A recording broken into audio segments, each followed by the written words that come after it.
केबिथ in the class में एक बार फिर आप सबका स्वागत है। आज की क्लास में हम पर्यावरण प्रदूषण के प्रकार के अंतर्गत मृदा प्रदूषण के कारणों, दुष्प्रभावों और नियंत्रण के उपायों का अध्ययन करेंगे।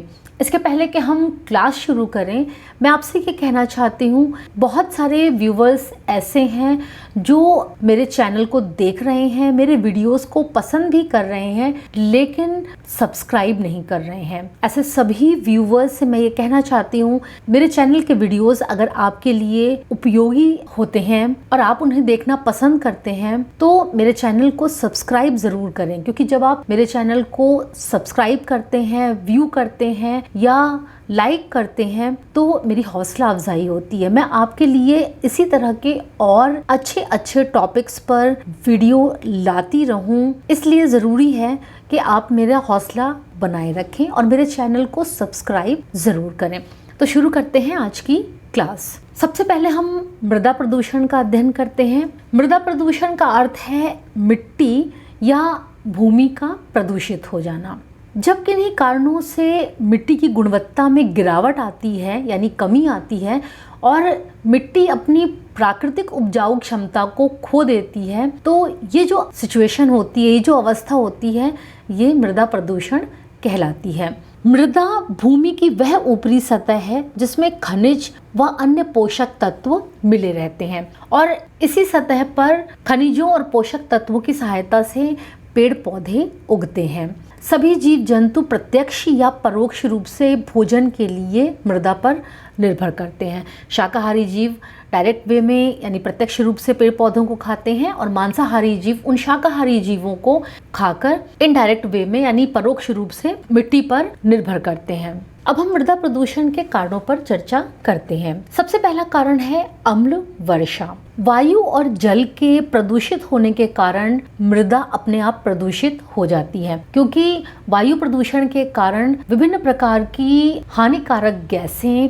वायुमंडल में मिल जाती हैं। सल्फर डाइऑक्साइड एक वायु प्रदूषक है जो वर्षा के जल के साथ मिलकर सल्फ्यूरिक एसिड बनाता है। इस प्रकार से जो वर्षा होती है यानी सल्फ्यूरिक एसिड वाली बारिश जो होती है उसे अम्ल वर्षा या एसिड रेन कहते हैं।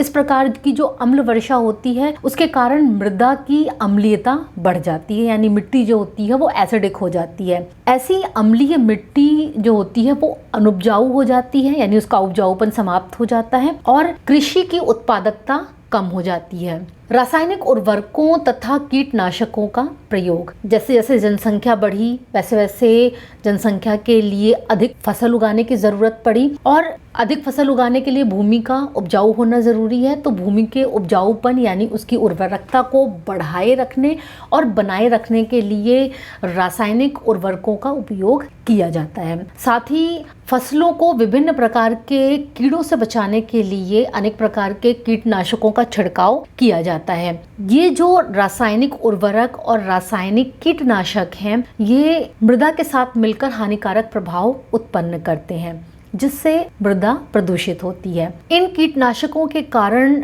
मृदा के जो सूक्ष्म जीव होते हैं वो नष्ट हो जाते हैं। ये सूक्ष्म जीव मिट्टी की गुणवत्ता को बनाए रखते हैं, लेकिन इन जीवों के नष्ट होने से मिट्टी की गुणवत्ता में गिरावट आती है। खनन, इमारती पत्थर, लौह अयस्क, अभ्रक, तांबा आदि खनिजों के उत्खनन से निकलने वाले मलबे को पास ही में किसी जगह पर डाल दिया जाता है। खनन से निकलने वाला ये मलबा मिट्टी की उर्वरा शक्ति को समाप्त कर देता है। औद्योगिक कचरा, उद्योगों में कई प्रकार का रासायनिक कचरा होता है जिसे आसपास के किसी स्थान पर यूं ही छोड़ दिया जाता है। इससे उस स्थान की मृदा प्रदूषित होती है। घरेलू अपमार्जक, घरेलू अपमार्जक जैसे साबुन, डिटर्जेंट, शैम्पू आदि प्रत्यक्ष या परोक्ष रूप से मिट्टी में मिल जाते हैं और मिट्टी को प्रदूषित करते हैं। प्लास्टिक बैग का बढ़ता हुआ प्रचलन, पॉलीथीन के जो बैग होते हैं यानी जो प्लास्टिक बैग्स होते हैं उनका वर्तमान समय में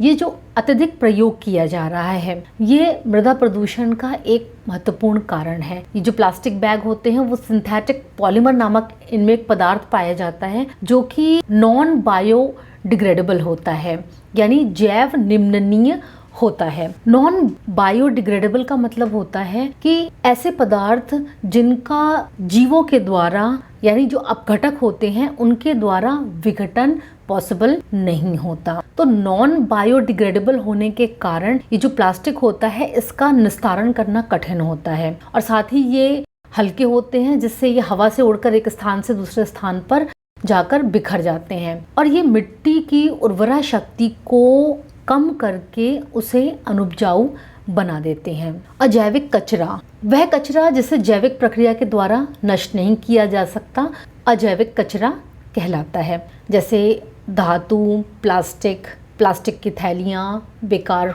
पड़ी हुई बैटरियाँ आदि। अजैविक कचरा धीरे धीरे मिट्टी के उपजाऊपन को कम कर देता है, इसलिए इसे क्रीपिंग डेथ यानी रेंगती हुई मृत्यु कहा जाता है। जो प्लास्टिक है और प्लास्टिक की थैलियाँ हैं, पॉलीथीन बैग्स जो हैं वो भी अजैविक कचरे के अंतर्गत आते हैं, लेकिन चूंकि इसकी मात्रा बहुत ज़्यादा होती है इसलिए मैंने उसको एक अलग हेडिंग में बताया। मृदा अपरदन, जल और वायु जैसी प्राकृतिक शक्तियों के द्वारा भूमि की जो ऊपरी परत होती है वो हट जाती है, उसका स्थानांतरण हो जाता है, तो इसे मृदा अपरदन कहते हैं। इसके बहुत सारे कारण हैं, जैसे वनों की बहुत ज़्यादा कटाई, बहुत तेज वर्षा का होना, भूस्खलन का होना, अनियंत्रित चराई, खेती के गलत तरीके या बहुत ज़्यादा सिंचाई करना, तो इन सब कारणों से मृदा अपरदन होता है। झूम कृषि, जिसे स्थानांतरित कृषि भी कहा जाता है। झूम कृषि जो है वो एक आदिम प्रकार की कृषि है जिसमें किसी भी स्थान की जो वनस्पति होती है, पेड़ हो चाहे छोटे पौधे हो, उनको जलाकर साफ कर दिया जाता है और जो भूमि प्राप्त होती है उस पर कुछ समय के लिए खेती की जाती है और कुछ समय के बाद उस स्थान को छोड़कर दूसरे स्थान पर